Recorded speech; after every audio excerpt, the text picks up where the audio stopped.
Hello प्यारे विद्यार्थियों, smart academy YouTube channel पर आपका हार्दिक स्वागत है। आई होप कि आप सभी स्वस्थ होंगे, मस्त होंगे।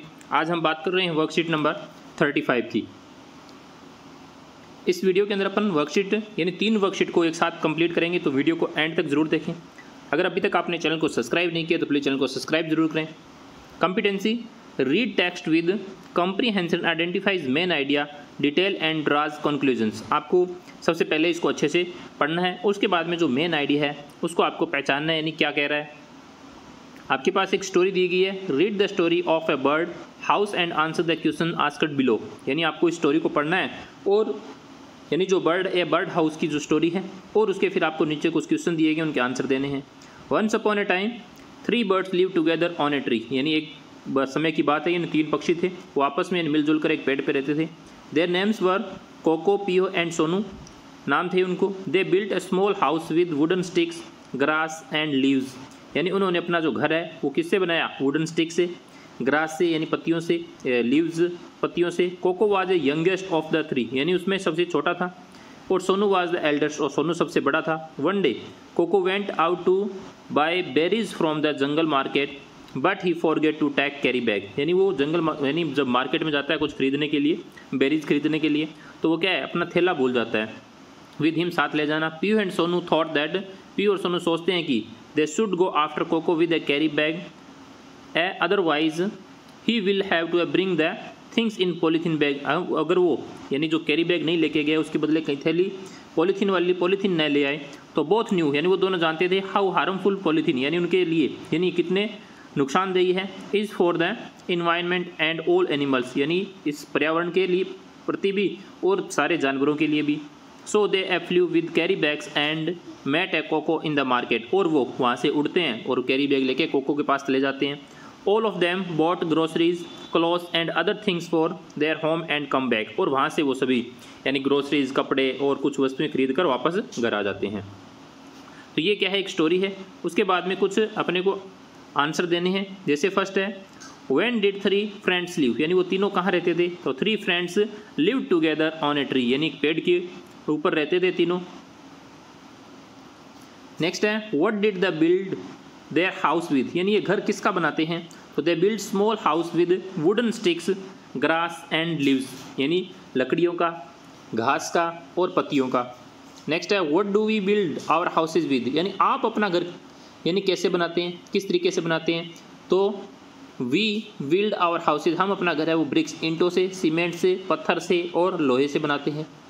नेक्स्ट है, what did 3 friends buy from the jungle market, उन्होंने तीनों मित्रों ने जंगल मार्केट से क्या खरीदा? तो 3 friends bought groceries, clothes and other things, यानी ये चीज़ें वहाँ से उन्होंने खरीदी। नेक्स्ट है, what do you buy when you go to market, यानी आप क्या खरीदते हैं जब मार्केट जाते हैं? तो I buy groceries, clothes and other things, यानी जो घरेलू जो वस्तुएं होती है उनको। How do you bring things from the market, यानी तुम यानी मार्केट जब जाते हो तो क्या लेके जाते हो, यानी क्या अपने साथ में लेके जाते हो? तो I bring things from the market with carry bags, यानी पॉलीथीन का यूज़ नहीं करना चाहिए, इसलिए यहाँ पे कैरी बैग के लिए कहा गया है। कैरी बैग यानी जो थैला होता है। फिर है नेक्स्ट है worksheet number 36, competency rights creativity about picture, posters etc. Look at the picture and talk about that you see. What are the people doing? Write 4 या 5 sentences about it. आपको इस पिक्चर को देखना है, उसके बाद में आपको इसके बारे में बातचीत करनी है और देखना है कि इसमें जो लोग हैं वो क्या कर रहे हैं। तो सबसे पहले इसको पिक्चर को आपको अच्छे से देखना है कि यानी इसमें लोग क्या कर रहे हैं। तो देखिए, ये एक व्यक्ति यहाँ पे सोया हुआ दिखाई दे रहा है। ये व्यक्ति यानी एक किसान है जो इसके साथ बातचीत कर रहा है। ये यहाँ व्यक्ति क्या है, अपना चारपाई को बना रहा है। ये यहाँ न्यूज़पेपर पढ़ रहे हैं और यहाँ पे ये बच्चा खेलता हुआ दिखाई दे रहा है। इधर ये महिला खाना पकाती हुई दिखाई दे रही है, लड़की यहाँ पे खड़ी है। इस तरीके को आपको सबसे पहले इसको क्या करना है, पिक्चर को देखना है अच्छे से, और उसके बाद में कुछ आपको सेंटेंसेस लिखने हैं। जैसे एक लड़का है वो क्या कर रहा है? The boys is playing with his toys, यानी लड़का है वो अपने खिलौनों के साथ खेल रहा है। A man is sleeping the bed, एक व्यक्ति है जो सोया हुआ दिखाई दे रहा है। एक महिला यानी वुमेन है, वुमेन इज कुकिंग फूड, महिला खाना पका रही है। एक girl is standing near his mother, एक लड़की है जो अपनी माता के पास में खड़ी है। A farmer is talking to a person, एक फार्मर है जो एक व्यक्ति से क्या कर रहा है, यानी बातचीत कर रहा है। इस तरीके से अपने को इन सेंटेंसेस को बनाना है। नेक्स्ट है worksheet number 37, competency uses present continuous tense appropriately. अपने को प्रेजेंट कंटिन्यूस टेंस का यूज़ करना है। Fill in the blanks using is am are, यानी इज एम आर का यूज़ करना है। तो अपन देख लेते हैं कि इज किसके साथ लगेगा।